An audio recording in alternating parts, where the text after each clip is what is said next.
Tujuan pembelajaran kita hari ini ada dua. Yang pertama, mampu menyusun berita berdasarkan kerangka. Yang kedua, mampu membacakan teks berita dengan memerhatikan lafal, intonasi, dan gerak tubuh.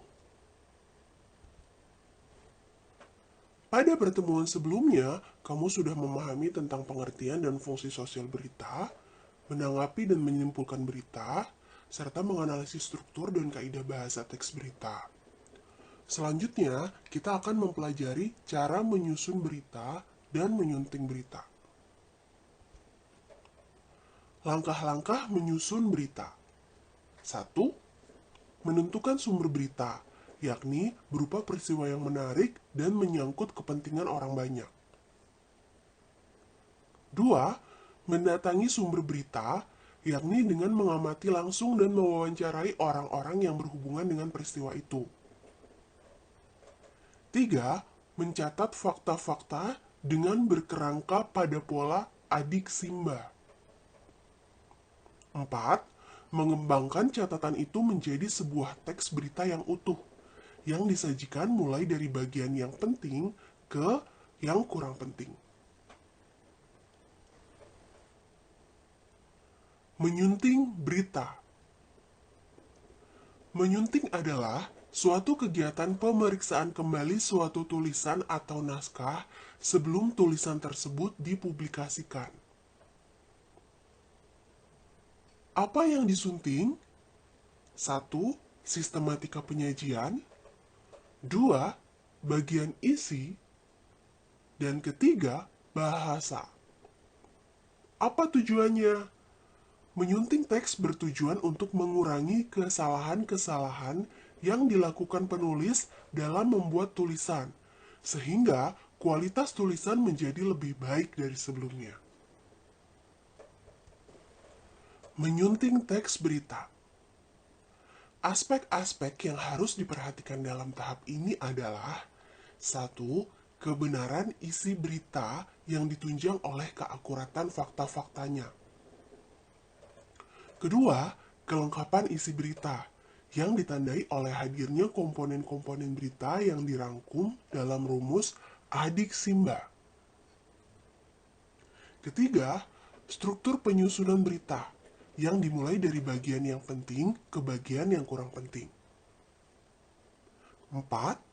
Penggunaan bahasa yang terkait dengan keefektifan kalimat, kebakuan kata, dan ketepatan ejaan serta tanda bacanya.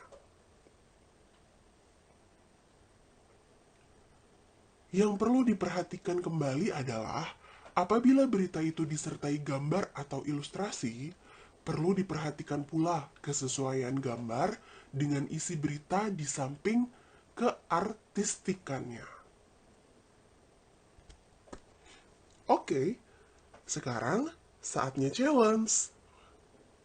Bacalah teks berita berikut dengan memerhatikan lafal, intonasi, mimik, dan gerak tubuh.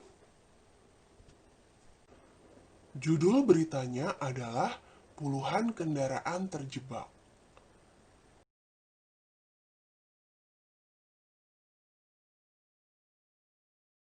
Selamat siang saudara-saudara semua. Kembali lagi dengan saya Mutiara Zalwa Henry pada liputan hari ini. Selama beberapa menit ke depan, saya akan menemani Anda dengan beragam berita dan informasi yang menarik dan akurat.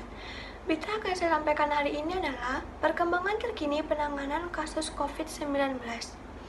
Kasus positif virus corona atau COVID-19 di Indonesia pada hari Kamis 16 Juli 2020 mencapai 81.668 orang. Dalam jumlah tersebut, 40.345 orang diantaranya telah sembuh dan 3.873 orang meninggal dunia. Juru bicara pemerintah untuk penanganan COVID-19, Achmad Yuryanto, mengatakan ada penambahan 1.574 kasus baru pada Kamis 16 Juli 2020.